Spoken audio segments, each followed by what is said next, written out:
Dicen que la muerte no avisa, pero a veces sí deja señales.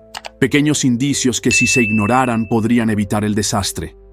Pero hay quienes creen que son invencibles, que pueden humillar sin consecuencias o arriesgarse sin calcular el peligro. Para ellos, el destino tiene su propia forma de ajustar cuentas. Hoy conoceremos dos historias, una sobre un hombre que se creyó superior y pagó el precio por subestimar a la persona equivocada, y otra sobre un bailarín secreto cuyo último paso fue también el último de su vida. La muerte siempre encuentra una forma, y hoy nos lo recordará con los casos 414 y 237. Manera de morir. 414. El último insulto. David tenía el mundo a sus pies, o al menos eso creía. Siempre con la palabra afilada como un cuchillo y una sonrisa burlona en el rostro, había perfeccionado el arte de la humillación disfrazada de broma. Era el líder de su grupo, el que siempre tenía la última palabra, el que convertía las debilidades de los demás en material de entretenimiento. Y lo peor es que todos reían con él. Su novia, Clara, estaba acostumbrada a su actitud, demasiado.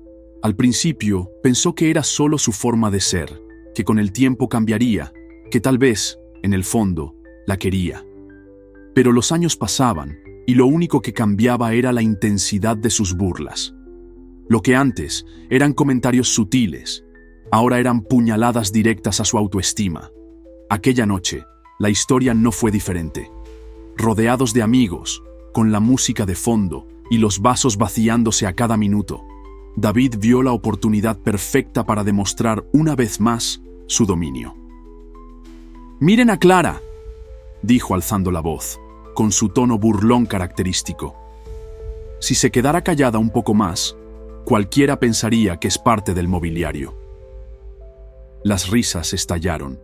Unos lo miraban con admiración, otros con miedo a ser los siguientes en su lista de víctimas. Clara bajó la mirada. No por vergüenza, sino porque en ese momento sintió algo diferente, una sensación extraña, como si algo dentro de ella se rompiera para siempre. David siguió con la broma, alzando el vaso, sintiéndose invencible. No se dio cuenta de que esa noche no solo estaba bebiendo alcohol, también estaba bebiendo veneno, el veneno de su propia arrogancia, y Clara, por primera vez en su vida, dejó de ser la espectadora de sus humillaciones y se convirtió en otra cosa, algo que ni ella misma reconocía. La casa estaba en penumbras cuando llegaron. David, aún con la euforia del alcohol y la adrenalina de haber sido el centro de atención, se dejó caer en el sofá sin preocuparse por nada. Para él, la noche había sido perfecta. Clara, en cambio, no se sentó. Se quedó de pie, en silencio, con la mirada perdida. Él ni siquiera lo notó. «Vamos, ya supéralo», dijo con fastidio, sin mirarla siquiera. «Es solo una broma». Pero Clara no respondió. Cada palabra suya caía en el vacío. En su mente, los recuerdos se agolpaban como una película en retroceso. Los comentarios hirientes, las risas de los demás, las miradas de lástima, la sensación de ser una sombra en su propia relación. Algo dentro de ella se quebró. No fue enojo, no fue tristeza, fue algo más. Un vacío profundo, una certeza absoluta de que esa sería la última vez. Con pasos lentos, caminó hacia la cocina.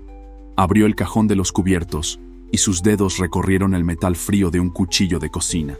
Lo sostuvo con fuerza. Sintió su propio pulso acelerado en la palma de su mano. Inspiró profundamente y en su mente solo quedó una idea clara, definida, precisa. No habría una más. David estaba absorto en su teléfono, deslizando la pantalla sin prestar atención a nada más. Para él, la noche ya había terminado.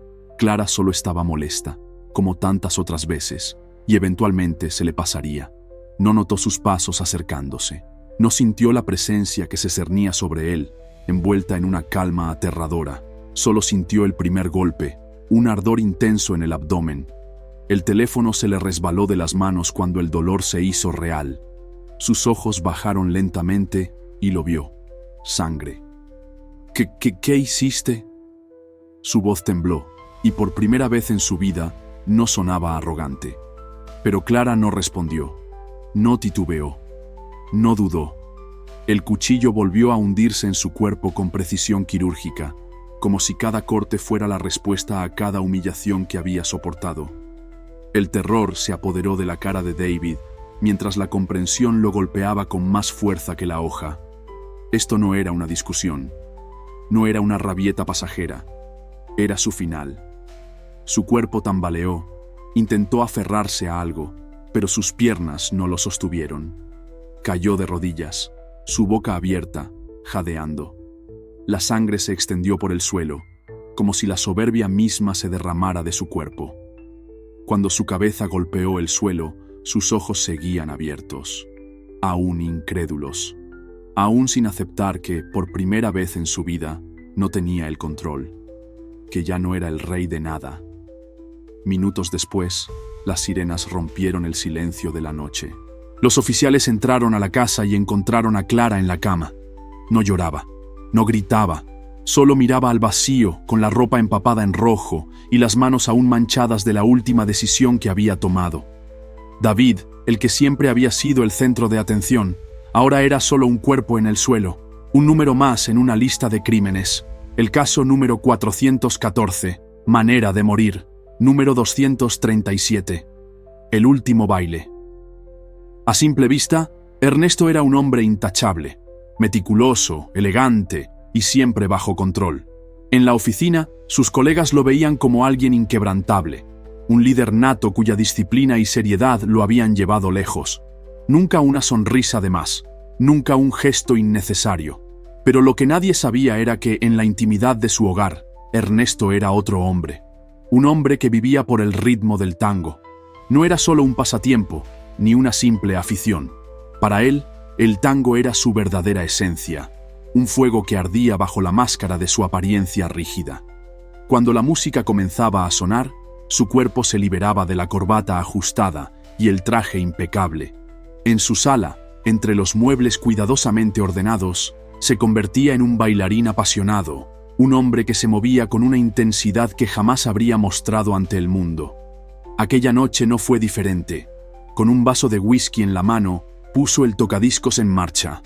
Los primeros acordes de un tango melancólico llenaron la habitación. Cerró los ojos y dejó que la música lo poseyera. El licor corría por sus venas, relajándolo, haciéndolo sentir invencible.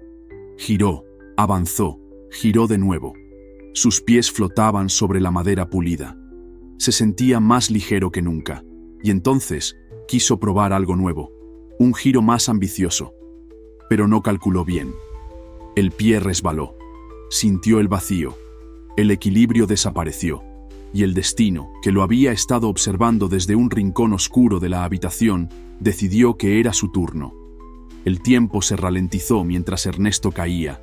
En su mente, la música seguía sonando, implacable, burlona. Su cuerpo se arqueó en el aire como si aún intentara retomar el control.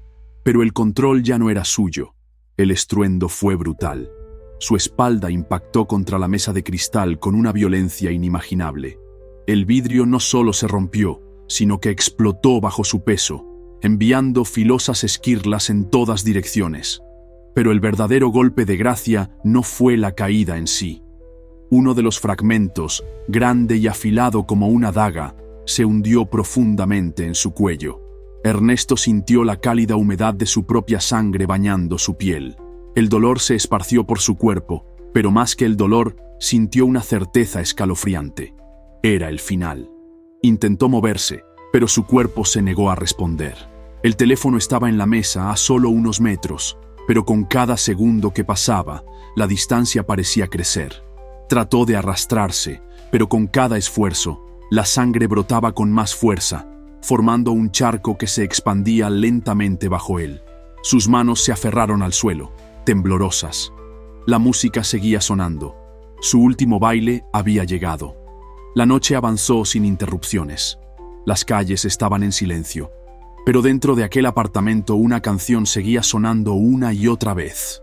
El tango repetitivo flotaba en el aire, envolviendo la escena en una atmósfera casi irreal, una pieza melancólica que se había convertido en el requiem de Ernesto.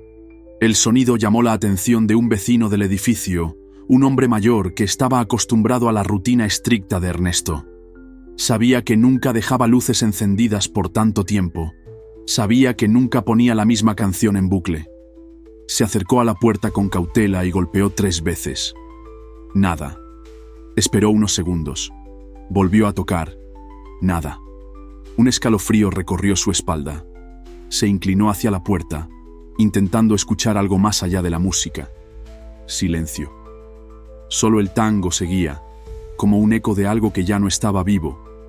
Su inquietud creció, y sin pensarlo más, sacó su teléfono y marcó a la policía. Minutos después, los agentes llegaron al lugar. Tocaron con fuerza. Llamaron por el intercomunicador. Intentaron obtener alguna respuesta. Silencio. Decidieron entrar por la fuerza. La puerta se abrió con un crujido seco, y la escena que encontraron al otro lado los dejó sin aliento. Ernesto yacía en el suelo. El charco de sangre que lo rodeaba se había secado parcialmente, oscureciendo el suelo de madera. Cristales rotos cubrían la habitación como un campo de esquirlas. Algunos aún estaban incrustados en su cuerpo. Su rostro estaba inmóvil, con los ojos abiertos, reflejando la sombra de su último instante de conciencia. Y su mano aún estaba extendida hacia el teléfono, congelada en un último intento por alcanzar la salvación.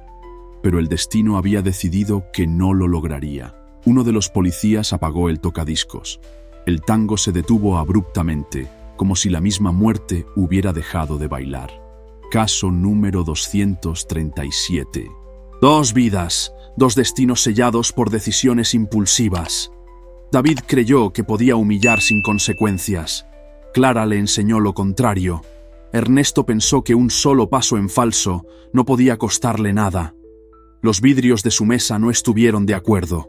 El destino no perdona, y cuando menos lo esperas, la muerte ya ha tomado su decisión.